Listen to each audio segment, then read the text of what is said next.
Back then in secondary school, when I just started trying to figure out life and everything, even in the university, I always thought that I could do every single thing by working very hard, by working consistently, by doing everything the way it is taught in the books to do it. But have you ever wondered why some people just go through life effortlessly and it seems like everything is just working out for them? That's because they have something that I personally like to refer to as long leg. Now that's why in this video I want to explain to you why long leg is better than hard work. Now in my country, whenever you say something like long leg, people want to term it as corruption. People want to term it as things that are not good or things that are bad generally. It's like doing things in a way that is not ethically correct. But the truth is that you can actually be long-legged without necessarily having to, quote unquote, break ethical laws or be somebody that is corrupt or stuff like that. Because there are strategies that if you put these strategies into work, I'm telling you 100% that you can always get your way out of doing every single thing profitably faster than anybody else. And that's why I'm going to be sharing 5 strategies in this video so that you understand exactly how to apply long leg in your life. Because trust me, I remember back then when I started school in the university, I think around my 400 level, I was a first class student. I was studying civil engineering, and that particular time, one particular day, I discovered that I had my result out, and that semester I wrote like 3.2 CGPA. Our CGPA is over 5. And prior to that particular time, I'd never written anything less than 4.4 CGPA, like ever. It was always 4.4 and higher. And I was quite surprised. I was quite shocked. So I checked my result and I saw that I had like straight A's and 1 B, and I think it was an F. That's what was the carryover. I went to meet the lecturer and I told the lecturer that what's up, man? This is my result. Something is probably wrong somewhere and all that. And he was like, get out of here. And somebody else came to meet that man with something similar, but in fact a worse case than my own. And he gave the person ears. And I was like thinking about it, like, why did he give ears to that particular person and not give ears to me? Now that's just simply because he did not know me. And that's part of the strategies I'll be showing you, that relationship will take you very far more than your qualification. But let me not start spilling everything. Let me just get straight into it. Now, strategy 1, you have to understand that hard work is an illusion. When somebody appears to be working hard, it does not necessarily mean that that person is putting 100% effort into it. He just appears to be working hard. And how do we judge hard work? We judge hard work by result. So most times we see somebody who has a lot of result and we just assume that the person works really hard. No, the person might have a different approach that allows him to do more with less work. But you, on the other hand, you might decide that, okay, you want to start struggling, you want to put in the effort, you're not going to sleep for 8 hours in a day, you're going to sleep only 2 hours in a day, you're going to grind and all that. No, that is just labor. There's a difference between labor and hard work. Because if hard work wasn't an illusion, Dangote, who is the richest man in Africa by selling cement, should be on the same level as somebody who is in a remote village in Ghana selling cement as well. So the whole idea of hard work is an illusion. You need to be able to understand that for hard work to happen in such a way where it's extremely profitable, there has to be something called leverage and distribution. So the first thing you have to understand when you want to apply the principles of long leg is that hard work is an illusion. Hard work alone cannot take you very far. There are people you have to work with. There are relationships you have to make. I've seen a lot of people lose a lot of business deals simply because they don't have good relationship with who they are supposed to have with. Now, strategy 2 is the power of connections. Now, most times when I see a lot of people talk about connections, they do not necessarily understand what a connection might mean. There's a saying that says that you're only 5 connections away from a billionaire. That can be overemphasized in such a way, but I think they might be exaggerating. But if you look at it through and through, it can be true. Because if you look at it from what I have here, connections are more than just who you know, right? Connections are what exactly do people know you for, and why do they know you, and what do they know that you can do? Because when people think about connection, they're always thinking about connecting up. You're never thinking about what people in the line, in your own same line, can do for you. A lot of people run businesses that are around referrals, and most times they don't have any clients. That's because the connections you've made with a lot of people has been made in such a way by they don't see you as worthy enough to get you referrals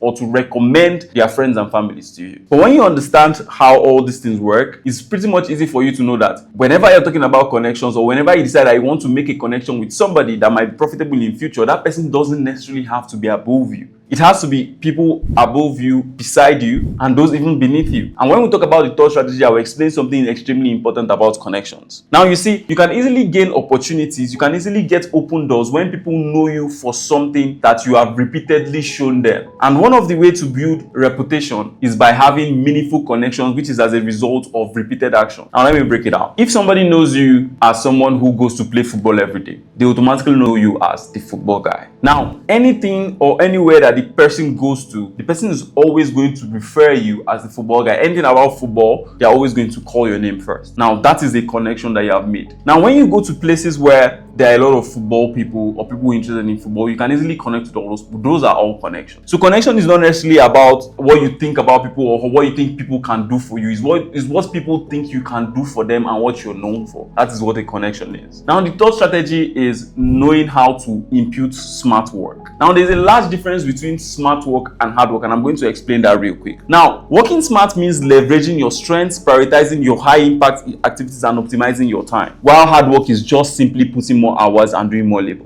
That's just it. So you can literally put in more hours and achieve 10%, and I can put in less hours and still achieve the same 10% because of tools I might have. And that's the reason why smart work is so important when you want to really start a business, optimizing, leveraging, automating. It is very easy for you to understand how all this concept works if you remove the mentality that you have to manually do labor in order for you to make a profit. And that brings us to the idea of passive income. When most people talk about passive income, they are mostly talking about, oh, you're gonna get another job or stuff like that. No, that's not how passive income works. Passive income is you having a cash flow and using that cash flow to create a separate cash flow for yourself by making the money you have already work for you. Now, the way the money can work for you is by employing expertise. So there are people that are already good at something that you want to probably maybe do in the future. Instead of you doing all those things yourself, you can actually just have them do it for you. And that's where investors comes in, angel investors, venture capitalists, and stuff like that. So all these things are simple principles, but if you don't understand them, you're just going to find yourself working hard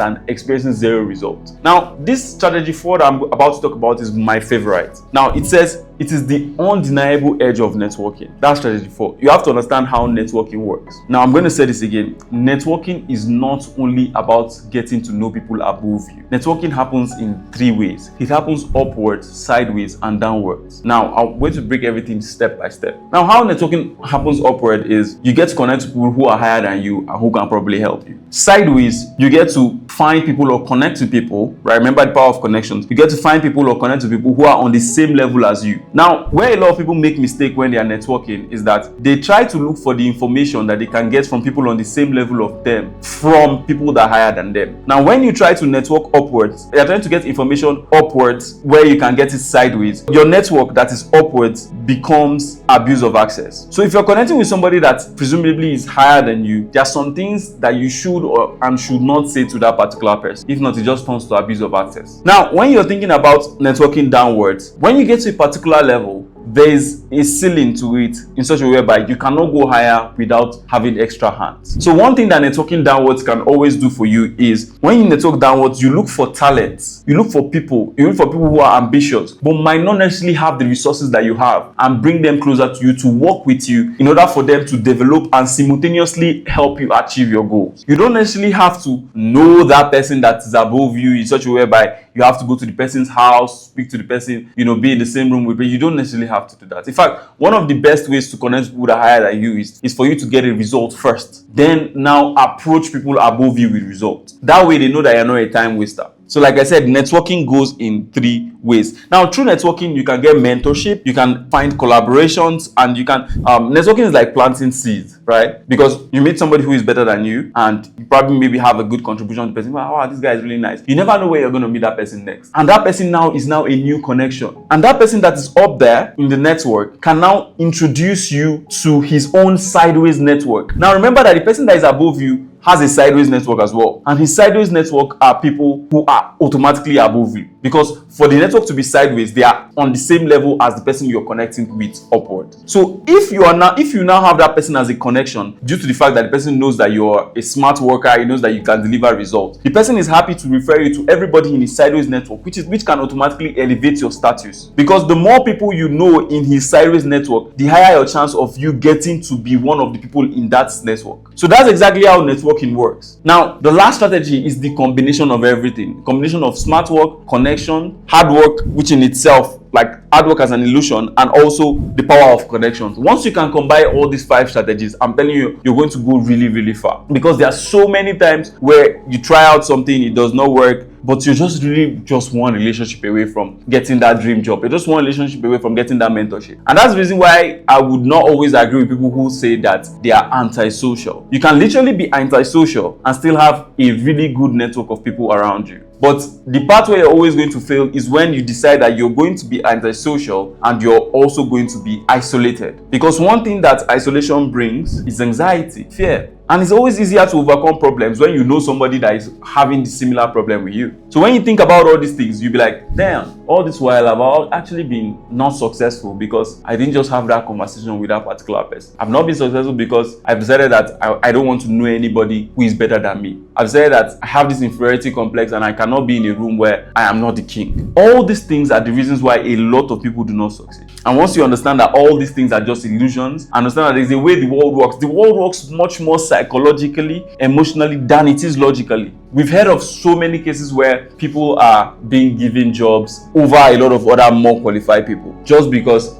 the person there who is in charge of giving the job or issuing the job or whatever likes the person he chose. I've seen a situation where I think I was watching a video on Instagram some time back, and the guy was looking for investors, right? And as he was doing his presentation and all that, the investors were there, they were just listening. So in the slides where he was doing the presentation, there was a particular slide where he was wearing like a boxing glove and was like fighting and stuff like that. And one of the Chinese investors there was like, "Excuse me, do you fight?" And he was like, "Yeah, I do fight." You know, like, I don't think I want to hear a presentation anymore.